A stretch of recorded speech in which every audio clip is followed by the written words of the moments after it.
Bienvenidos a la entrevista de la semana aquí en DW Deutsche Welle. Yo soy Pía Castro. Preocupación en Europa por cómo será el próximo invierno. Alemania, por ejemplo, llama al ahorro para afrontar los próximos meses sin el gas ruso y negocia en estos momentos con países como Qatar para buscar alternativas. En Latinoamérica la crisis se hace sentir también. Aumento de combustibles, aumento de los productos básicos, mucho malestar y protestas en las calles. Pero no solo eso. El petróleo venezolano se vuelve nuevamente interesante y Nicolás Maduro tendrá quizás una posición clave en Sudamérica y, por qué no, en el mundo. Para hablar de todas estas consecuencias económicas y políticas desde que se inició la guerra en Ucrania, está con nosotros Francisco Monaldi, director del Programa Latinoamericano de Energía del Instituto Baker de Políticas Públicas y profesor de Economía de la Energía en la Universidad de Rice en Houston. Conectamos con él desde Texas. Muchísimas gracias por estar con nosotros. Por muchos años, Occidente ha reaccionado a las violaciones de derechos humanos en Venezuela con sanciones que incluyeron a la industria petrolera. Ahora Estados Unidos cambia de rumbo tras prohibir el petróleo ruso. Si uno habla quizás con ONGs o con organizaciones de derechos humanos, con ciudadanos venezolanos también, ellos dicen que hacer negocios con Maduro significaría mancharse las manos de sangre. ¿Cuál es su posición como experto?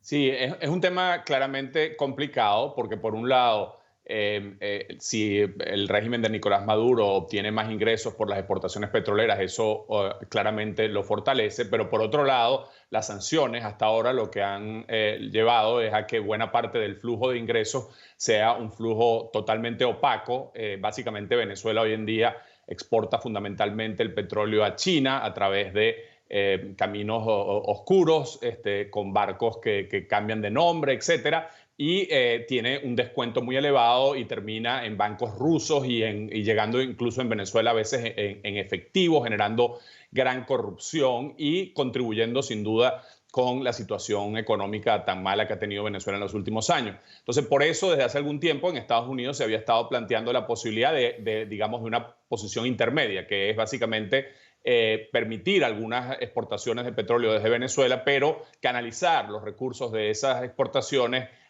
con fines humanitarios. Pero ahora, como bien planteaba, hay una nueva realidad geopolítica en el mundo que está poniendo presiones adicionales que no tienen nada que ver con el tema de democracia y derechos humanos en Venezuela, sino con el tema del mercado petrolero internacional.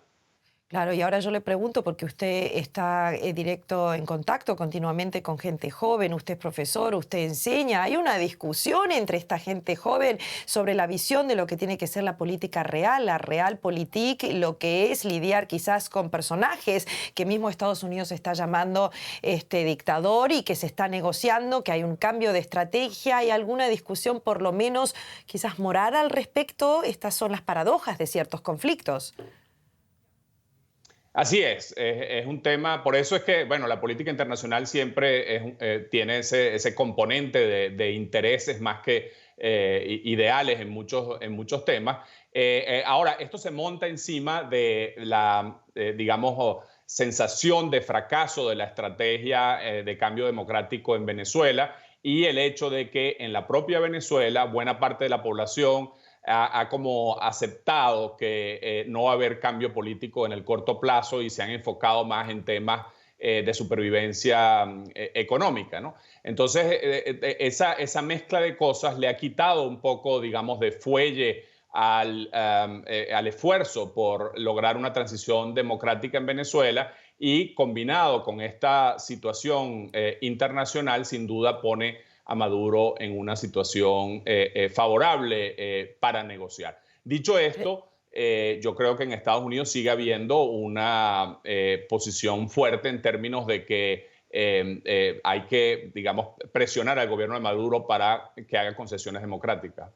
Por ejemplo, ¿cómo presionaría usted como asesor? ¿Qué le diría al gobierno de Biden? ¿Cómo podemos presionar y al mismo tiempo tener una postura un poco más media de la que hemos tenido mundialmente con Nicolás Maduro hasta ahora? Sí, el gobierno de Biden, por un lado, está recibiendo presiones importantes de sus aliados europeos que quieren básicamente que le levante las sanciones a Venezuela y que se permita, digamos, exportar libremente por la situación que estamos y por la combinación, como te decía antes, con la perspectiva de que las sanciones han fracasado. Pero en el gobierno de Biden, y yo creo que es la posición correcta, lo que están tratando es de negociar con Nicolás Maduro que la flexibilización, que no es levantamiento por ahora de sanciones, venga acompañada de una negociación política en que se logren algunos avances en términos de, por ejemplo, que las elecciones del año 24 sean, digamos, más libres, ¿no?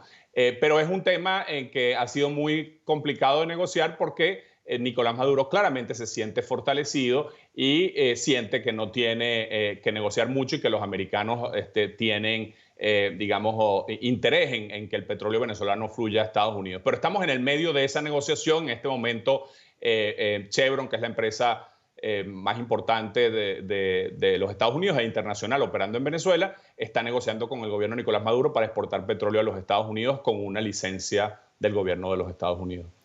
Entonces, su posición sería que las sanciones hacia Venezuela en general han fracasado. Yo creo que claramente no han cumplido su objetivo y han generado otra serie de efectos colaterales negativos, pero sin duda alguna la única cosa que ha sentado a negociar a Nicolás Maduro con la comunidad internacional en términos de derechos humanos y de democracia ha sido el tema de las sanciones, quizás el otro tema, el de la Corte Penal Internacional. Entonces, sin duda, esta es una herramienta que si Estados Unidos, digamos, simplemente levanta las sanciones, va a quitar, digamos, toda presión sobre el gobierno de Venezuela. Y por eso es que creo que tanto mi posición como que creo que la posición de buena parte de los actores en el gobierno de los Estados Unidos es de utilizar esta flexibilización como una herramienta de negociación. Explíqueme, usted que es experto, consultor internacional, explíqueme bien la gravedad de la situación en que se encuentra en estos momentos, por ejemplo, Latinoamérica, cuando estamos hablando de los problemas de petróleo, de los problemas de combustible, de los problemas de precios también. Sí, bueno, por supuesto en la región hay países con realidades muy diferentes, ¿no? Tenemos países que son exportadores netos de petróleo, que están recibiendo un auge tremendo de ingresos, incluyendo, por cierto, a Venezuela, a pesar de las sanciones. Y tenemos, por otro lado, países, por ejemplo, los países del Caribe, que son significativos importadores y que en el pasado eran subsidiados por Venezuela y ahora no lo son, que están recibiendo un golpe muy importante en sus economías por el encarecimiento de los combustibles. E incluso en países como, por ejemplo, Brasil, el mayor productor de petróleo de América Latina hoy en día, el tema es que obviamente esto se traslada en mayores precios para los consumidores y esto fortalece, digamos, la espiral inflacionaria que hemos vivido en el último año y medio. Entonces, gobiernos como el de Bolsonaro, por ejemplo, han forzado a la empresa estatal a no subir el precio de la gasolina al precio internacional. Y en toda la región esto está generando problemas fiscales porque los gobiernos están subsidiando el precio de los combustibles y eso es oneroso y vienen de una situación obviamente crítica en muchos de estos países por la situación post-COVID, ¿no? Entonces es una realidad bastante compleja en que este factor es un aspecto contribuyente. Profesor Monali, energías fósiles versus renovables, ¿qué recomendaría usted a estos países con crisis energética? Sí, obviamente hay que avanzar en la transición energética y ya muchos países de la región tienen planes de largo plazo para hacerlo. Algunos de los que más han avanzado son precisamente los países que son importadores, como Chile, por ejemplo, que es un país que básicamente depende totalmente del exterior para la obtención de combustibles fósiles. Por eso Chile ha avanzado más en el tema de renovables. Otros países, el problema es que el inmediatismo de la realidad de la crisis económica que viene alargándose en América Latina desde el año más o menos 2014 y que con el COVID se puso mucho peor, esos países no tienen lamentablemente la capacidad de pensar en el largo plazo en el tema de renovables y lo que están tratando es desesperadamente de resolver situaciones en el corto plazo. A veces de hecho, generando situaciones negativas. Por ejemplo, si uno subsidia los combustibles fósiles, como están haciendo ahorita por temas de crisis económica y de inflación, lo que está es más bien generando que se posponga la transición energética y generando mayor consumo de combustibles fósiles de los que debería haber. Entonces hay como una contradicción entre el largo plazo y el corto plazo. Sí, hay una discusión muy, pero muy fuerte. ¿Qué pasa con el fracking? En Europa está prohibido. Hay países que están comenzando a discutir esto realmente como algo viable, ¿no? ¿Qué efectos medioambientales puede causar esta crisis petrolera en países en Latinoamérica? Sí, bueno, fíjate, el tema del fracking es muy interesante ese tema. En Latinoamérica básicamente hay dos países en que el tema del fracking ha sido relevante recientemente. En la Argentina ha habido un desarrollo importante del fracking en la región de Neuquén, en Vaca Muerta, que es una región que, digamos, se presta para que se desarrolle esto porque no tiene tanta densidad poblacional y tiene una serie de ventajas para que no tenga los efectos negativos que tendría en otras partes.